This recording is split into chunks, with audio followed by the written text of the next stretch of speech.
भाजपा ने पश्चिम बंगाल नगर निगम चुनाव में गड़बड़ी का आरोप लगाते हुए आज सोमवार को बांग्ला बंद का आह्वान किया था। प्रतिबंध के समर्थन में आज भाजपा कार्यकर्ताओं ने सोमवार सुबह ही सड़कों पर उतरकर जटेश्वर बस स्टैंड पर सड़क जाम कर दिया था।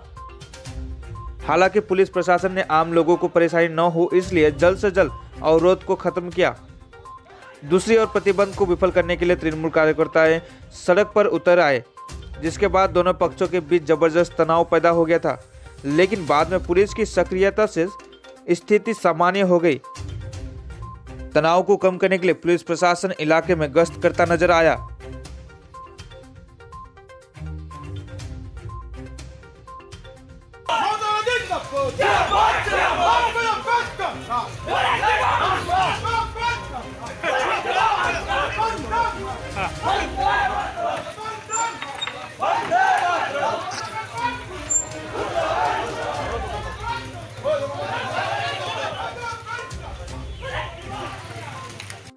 গতকাল পশ্চিমবঙ্গে পৌরসভা নির্বাচন হয়েছে, খুব শান্তভাবে ভোট হয়েছে আর কি।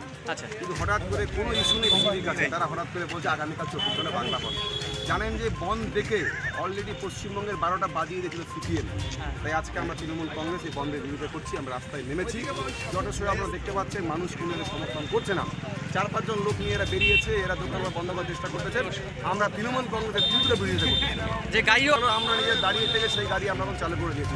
আমাদের কথা হলো মানুষকে অসুবিধা করে কোনো বন্ধ হবে না। ওরা বন্ধ ডেকেছে, মানুষ সমর্থন করছে না, মানুষ ওনাদের সঙ্গে নেই। জোর করে গায়ের জোরে বন্ধ জটেশ্বরে চলবে না। আপনার নাম পরিচয়? আমার নাম দেবজিৎ পাল, আমি আলিপুর জেলা।